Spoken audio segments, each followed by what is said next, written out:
La miséricorde, c'est quelqu'un qui devait passer par une sanction, par une punition. Mais Dieu a décidé de faire passer la décision et il attire la personne pour la bénir. Au lieu de la sanction, au lieu de la punition, Dieu ne te punit pas. C'est ce qu'on appelle la miséricorde. Autrement dit, la pitié de Dieu. Dieu a pitié de nous. Tandis que la grâce, c'est Dieu donne à quelqu'un ce qu'il n'a pas mérité. C'est pourquoi il n'a pas travaillé. Quelqu'un d'autre a travaillé, mais Dieu vient, il te donne à toi, et c'est toi qui prends. Tu ne méritais pas, mais il te donne ce que tu ne méritais pas. Pourquoi je donne la différence là?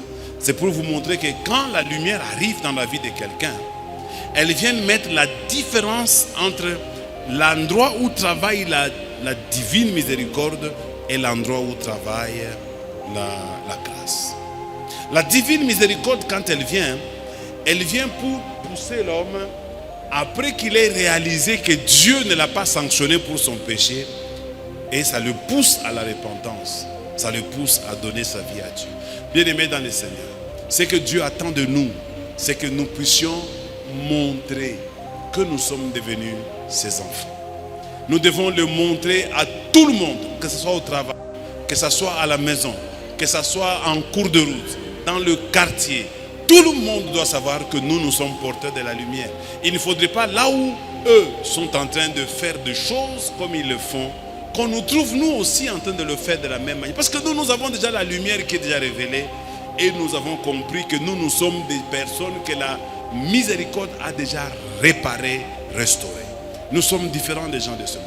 C'est comme ça que les gens de ce monde, moi j'ai des amis païens, quand ils me posent la question de savoir, ils me disent, est-ce que toi tu veux dire que toi tu ne sors pas avec les filles? Je dis non, je ne sors pas avec les femmes, je ne sors pas, je sors qu'avec ma femme, pas avec toutes les autres femmes.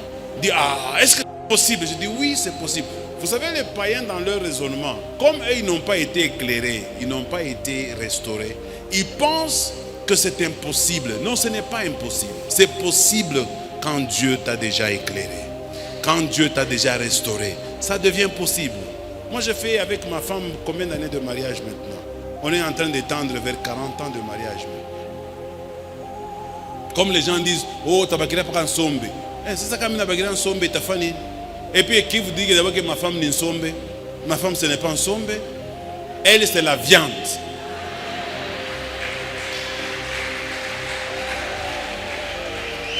Oui, mais c'est ce qu'on dit toujours, hein?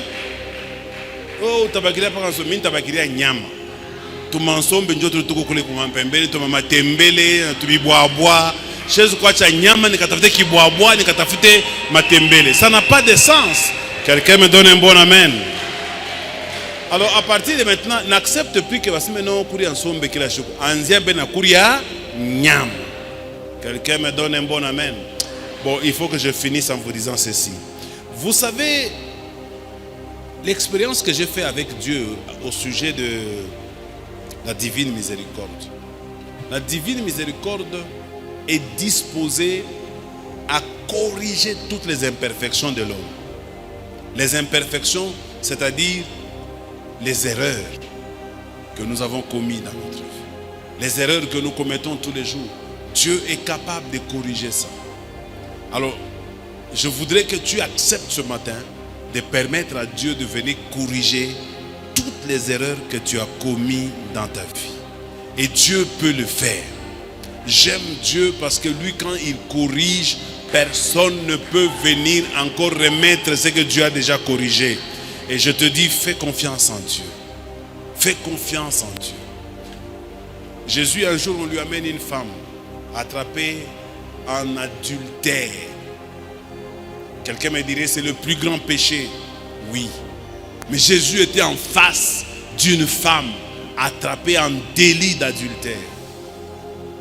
Et Jésus dit à ceux qui l'ont emmené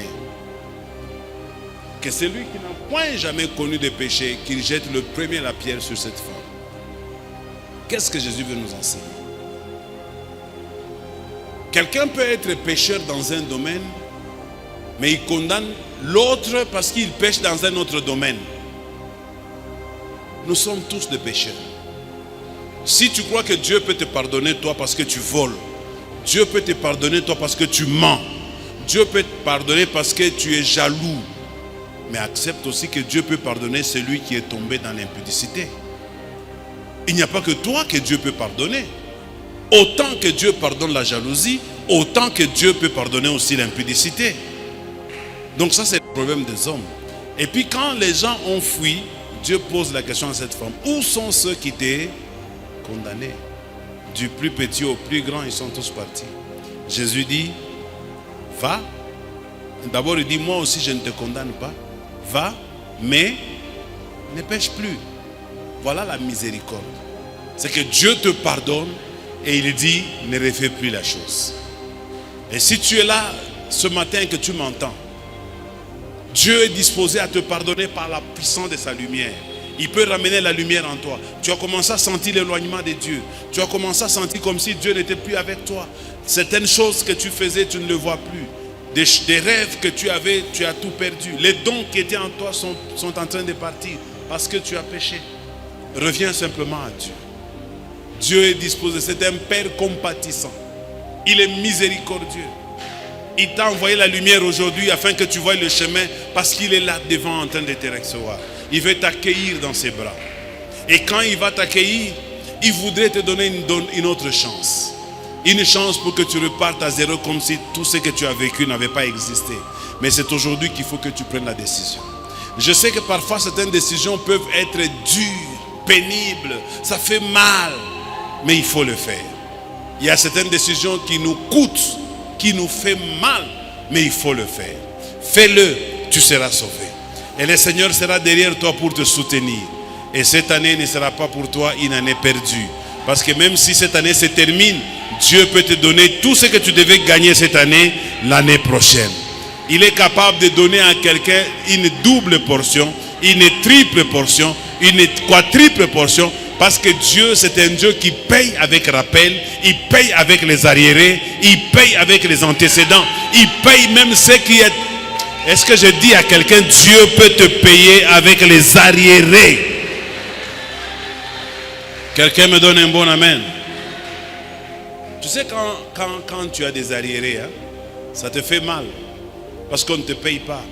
Mais le jour qu'on va te payer, tous tes arriérés, tu vas oublier la souffrance que tu as endurée. Je dis à quelqu'un: toute la souffrance que tu as endurée, bientôt tu vas l'oublier. Mais viens vers Dieu, il est disposé à te donner une nouvelle chance, une nouvelle vie. Nous allons tous nous tenir debout et on va prier le Seigneur.